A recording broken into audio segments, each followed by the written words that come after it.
Thank you, Dr. Balamurugan, sir. Thanks for this great opportunity. I thank the whole team of IGEN, Dr. Ramesh, other coordinators, Ishrat ma'am, Zakira ma'am, and Kavita ma'am, everybody who is involved in this project for this great initiative.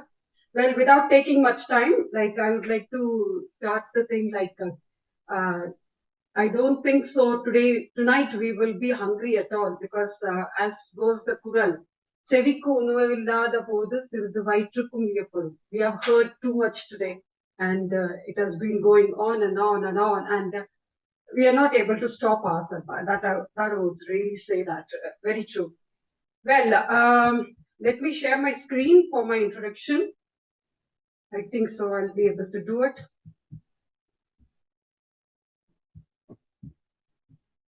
My screen must be loading by now. Yeah, it's loading up.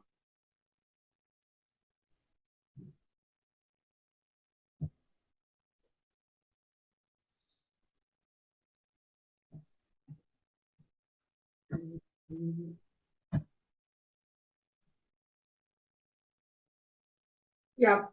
So, has it loaded? Yeah, ma'am. Screen is visible now. The screen is visible now? Okay. Yeah, ma'am. Thank you. So, a small introduction about myself. I represent here the Educate Global, which is my own company, basically, and I'm an educationist, governance advisor, quality assurance expert, strategic transformation coach, and life and business coach, author, columnist, and I'm a global chairperson for JSFN and also a global ambassador for UN. So today, my topic, which I've related to energization of SDG en route education. Why do I call it as energization? Because education is the most powerful weapon which we can use to change the world, as said by Dr. Nelson Mandela. So on that note, we are going to energize education, SDGs through education. That's what we're going to see it.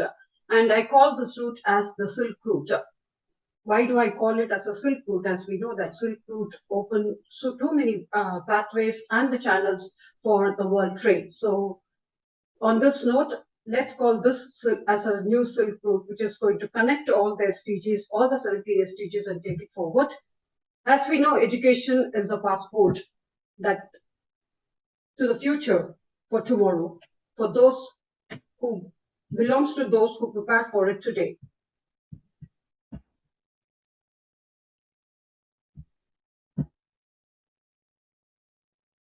So there we are. On that note, as we all know, education is a cornerstone for sustainable development, and aligning education practices with the United Nations Sustainable Development Goals is a critical thing for creating a more equitable and sustainable future. That's going to be the main topic sentence that we are going to see today. So how to relate all the UN SDGs, all the 17 SDGs to be designed as a blueprint to achieve a better and more sustainable future for all by 2030.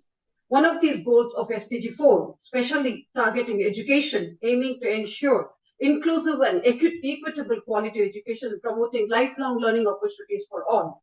However, achieving this goal is not without its challenges. Before diving into align with education with UN SDGs, it is important to understand the current educational landscape of your country, of your community, and supplemented with the recent data that tells about the progress that has been made with significant gaps that are to be addressed. So if we align our path this way, then we will be making quite a good progress.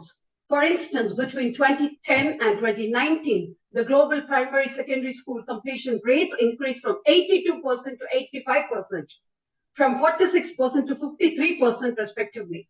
Despite this improvement, almost half of the countries with the data did not reach the gender parity in primary school completion, indicating a persistent gender gap in education attainment. Moreover, COVID pandemic has posed significant risk to the education continuity. So a 2020 UNESCO report highlighted that 24 million learners ranging from pre-primary to tertiary education were at risk of not returning to their studies due to disruptions caused by the pandemic. These insights underscore the urgency in aligning education with the global goals and not to recover from setbacks, but also to build a more resilient education system. So just a few references from the globe as such. What are the barriers of the quality education? Lack of quality schools, high cost, family reliance, and also female inclusion. And the education of global crisis highlighted that 773 million adults across the globe cannot read or write. 58 million primary school age children were not in school, and about all the education literacy percentage were always below average. So that is why then addressing all the other, when we are addressing all the other SDG goals, we have to focus on the education. So once again, I stress here, education is the most powerful weapon which we can use to change the world. So on that note, let's take a vote today that education is not my birthright. It's my birthright and it's not a privilege. As it has been said, the right to education is a defined process in which education reduces poverty, which will decrease social inequalities, empower women, and help everyone to reach their potential. Also, it will bring a significant economic returns for a country and help societies to achieving long-lasting peace and sustainable development. And education is the key to achieving all the other human rights and all the other SDG goals. So thereby, these are the things that the whole thing has evolved. What we are talking about SDG goals of 17 SDG goals has evolved from the year 1948, 1966, 1977, 1986, 1989, 1990, 2000, 2006, and 2010. And thereby, we have evolved into the 17 SDG goals. Coming to my topic of targets of SDG 4.0. What does it mean? SDG 4.0 and its corresponding targets means to implement, ensure inclusive and equitable quality education and promote lifelong learning opportunities for all. A full understanding of each and every seven targets and the three implementation strategies requires reference to the Incheon Declaration of Education 2030 Framework for Action. So thereby, SDG 4 is composed of the 7 outcome targets and 3 means of implementation, where 4.1 is the quality primary education for all, 4.2 is the early education, childhood and primary education, 4.3 is the equal access to TVET and higher education, which is a very key thing that we're going to prong up on today. And education 4.4 is the skill for decent work. The 4.3 and 4.4 is also connected. 4.5, general equality and equal access for all. 4.6, the youth and adult literacy. 4.7 is the sustainable development and global citizenship. And 4A is a safe and inclusive learning environment. 4B is the scholarship for higher education. 4C is the professional development for teachers. Thereby, 4.1, going in detail of the 4.1, target 4.4 to be achieved by 2030, ensure that all girls and boys will complete free and equitable quality primary education, leading to relevant, effective learning outcomes. And the provision of 12 years of free, publicly funded, inclusive, equitable, quality primary secondary education, of which at least 9 years are compulsory, leading to the relevant learning outcomes should be ensured for all without discrimination. 4.2 ensures that all girls and boys have access to quality early childhood development, care, and the pre-primary education so that they're all ready for the primary education. So going to school is going to be a mandatory thing that when it comes to the primary in the early years. And the provision of at least 1 year of free and compulsory quality pre-primary education is encouraged to be delivered by well-trained educators like us, as well as that we are of the early childhood development and care. Target 4.3 by 2030 ensure that all equal access for all men and women to affordable quality technical vocational tertiary education, including universities. Thereby, we are going to highlight today on the green skills, which Sir was mentioning, the doctor was mentioning quite some time before.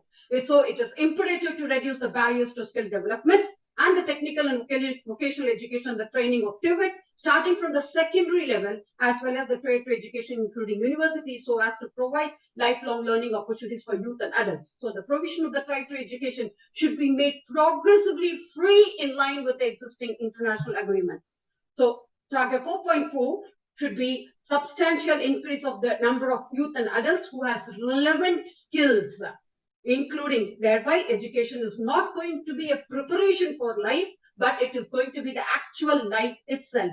where including technical and vocational education for employment, decent jobs and entrepreneurship, where we will say that our future youth are not going to be job seekers, they are going to be job givers. So equitable access to TVET needs to be expanded where the quality is ensured. Very importantly, quality is ensured, that the key thing for 4.4. Learning opportunities should be increased and diversified using a wide range of education training modalities so that youth and adults, especially girls and women, can acquire relevant knowledge, skills, competencies for decent work and life. Thereby, gender equality is also taken into account and also equipping them with the future skills. So the skill acquisition is beyond the work-specific skills, emphasizing must by developing high level cognitive and non-cognitive transferable skills such as problem solving, critical thinking, creative, teamwork, communication, conflict resolution, which can be used across the range of occupational fields. So target 4.5 by 2030 will eliminate gender disparities in education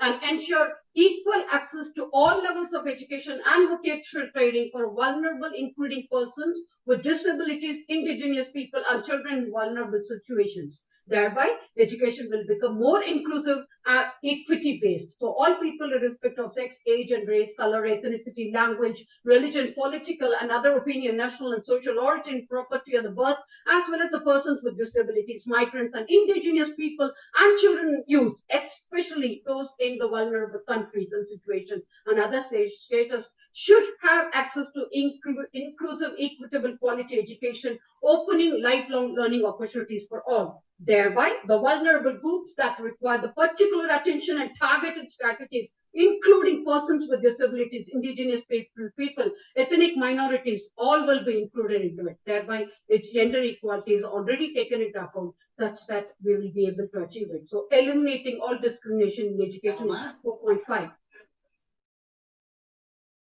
Target 4.6, but ensure that youth and the substantial. Sorry.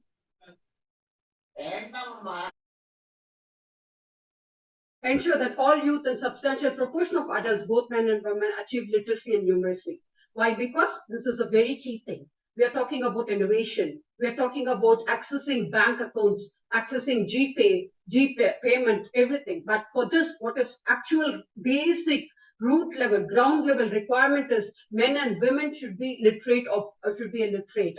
Literacy and numeracy are the key thing that is going to be the talk of the world, and it's going to be for universal literacy and numeracy that we're talking about. If they are not able to handle their own bank account, what is the financial literacy, financial freedom that we're talking about entrepreneurship, talking about business, financial literacy, all these things can come in handy only on the basic line achievement of literacy and numeracy for both men and women. So the principles and strategies and actions for this target are underpinned by the contemporary understanding of the literacy as a continuum of the provincial level in the given context. So it goes beyond the understanding of the simple dichotomy of literate versus illiterate. Therefore, action for this target remains at ensuring by 2030 that all young people across the globe should have achieved relevant, recognized proficiency levels in functional literacy and numeracy skills that are equivalent to the levels achieved at the successful completion of the basic education. So 4.7 ensures that all learners acquire the knowledge and skills. Sorry to disturb you, ma'am. So yeah. It's already 12 minutes over. So that's why I said I'll cover the last. I've not even covered half. Anyway. Okay, so you can just add more value to it through some energy level. So your energy level is very high. I could note it. So that's why I don't want to disturb you. So as you are educating more, so you can take 1 minute of your time and you can close it, ma'am. So because other 8 goals are waiting for us. So okay. Education is very much important, but still we need to educate ourselves that the minute that has been given to us need to be justified. So okay. Please, ma'am. Sure. Sure. Let me try doing some justice. Yes, ma'am. Yes, ma'am. Sure. Please, thank you. So target 4.8, which is going to be the focus, is to build a safe and non-violent, inclusive, effective learning environments for all. So moving ahead, target 4.3 is creating pathways, that is expanding higher education scholarship for all the developing countries, for implementing scholarship programs for all the youth across worldwide. And target 4.3 is the supply of qualified educators, including the international cooperation training and developing countries, especially in the least development. So in that case, when it is related, education is related to 5 other SDGs with direct reference to education is target 3.7, that is equal access to sexual reproductive care and family planning, that is with the health and well-being. And target 5.6 is connected with the gender equality. Target 8.6 is connected with decent work and sustainable growth. Target 12.8 is connected with responsible consumption protection. And target 13.3 is today's topic, more related to climate change mitigation, etc., etc. So thereby, right to education is a key thing that we're going to talk upon, which on the present, that every child matters here. So these are challenges and these are the solutions that we're working on.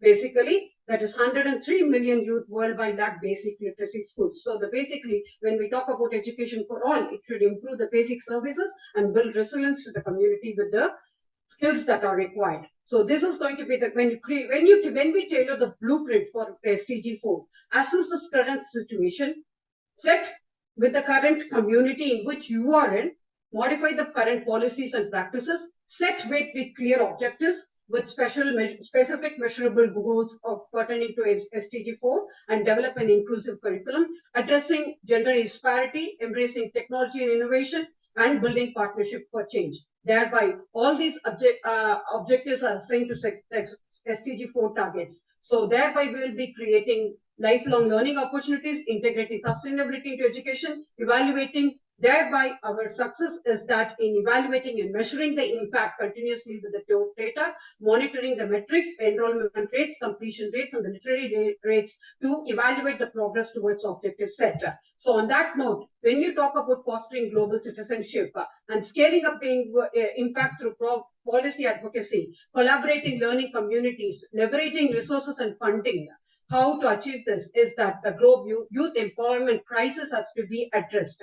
When we address with the global youth employment, there are 4 ways to bridge the global skill gap. Understand the skills of the organization, the country that is, map it with the employees which are in the technical and non-technical mode with the emotional, relational, communicative ones, develop regional and national skills forum to improve information sharing among all the stakeholders, thereby bridging the skill gap is critical in maintaining social stability across the board. So when it is so, what is going to be the future? What is most required is the green job vacancies, which are on the rise, but the workers of the green skills are not in the supply. So to meet the actual growing demand of the future, as I told you, education is not the preparation for life, it is the life itself. And it is a passport for the future, for tomorrow, for those who prepare it today. On that note, that the demand for the green skills for both the employees and the workers that need to be focused on. Because from 2015 to 2023, employment in the renewable energy industry grew in every country we studied. For every 100 workers who left the global renewable energy sector, 120 workers have joined. So the transition of the greener economy is driving the green skills growth across all the industries, including the most carbon intensive. So on that note, the green talent concentration in the oil and gas industry has steadily increased. So what are these green skills? What are we talking about? Basically, these are the 15 green skills that are to be focused on: the critical systems and nature-centric thinking, scientific understanding, nature connectivity, practical and technical hard skills, long-term thinking, dynamic operation and crisis management, historical understanding and cultural understanding, monitoring skills, baseline feedback skills, pioneering and entrepreneur skills, interpersonal skills and kindness, informational skills and defense skills, diverse thinking and non-neurotypicality, artistry and storytelling skills. So let's go green with these green skills, which are going to be the future for nature. So some more examples of the green skill relating to particular today's topic is that climatic change. When we talk about climatic change, let's focus on becoming a meteorologist, agricultural specialist, policy advisor, marine biologist, agricultural specialist. When we talk about sustainable design, let's talk about architectural, let's empower architectural managers, landscape architects, director of interior designing, urban planner, construction administrator. Why? Because instead of talking about the restoration process. Let's be more proactive and pragmatic in our thought process, such that we will be able to handle all these calamities or the national thinking or the critical carbon footprint that we're talking about. Talking about business renewable energy, let's talk about business engineers, project finance analysts, distribution engineers, land acquisition managers, project scale managers. When we talk about energy efficiency, let's talk about plumbing engineers, utilities managers, project scales managers, vice president facilities, heating, air conditioning engineers. When it comes to the agronomy, sales operation assistant, entomologist, winemaker, technical sales representative, soil erosion control is again one more part of the public works. Director of public works, as we have our chief guest here, construction inspector, survey project engineer, civil designer, transportation engineers, and environmental awareness means safety assistant, geographical information system officer, geographer, archaeologist. All these people cater to it. So the fast growing green skills in the European Union in 2022, some of the stats which I try to provide here is basically these are the stats. And when it comes to the environmental finance green skills category in US, these are the things that we are working about. So when it is such a case, what the status of India is that, see, we can see the difference we can see the gaps which are there, which are not being linked. So we need to focus on these factors and we need to take our education forward. Thereby, our data, however, also points areas of opportunities for people working to become the part of the green transformation with STEM and critical green skill adjacent with the rights of new green roles and the gateway jobs. Thereby, let's put our best foot forward in making our place a better place to live in and celebrate every single moment of your life so as to involve ourselves, because charity begins at home. Whatever we are going to talk today, that should start from within ourselves first. So from ourselves, we take it to the community and then we take it forward to the career. Thank you. Thank you so much.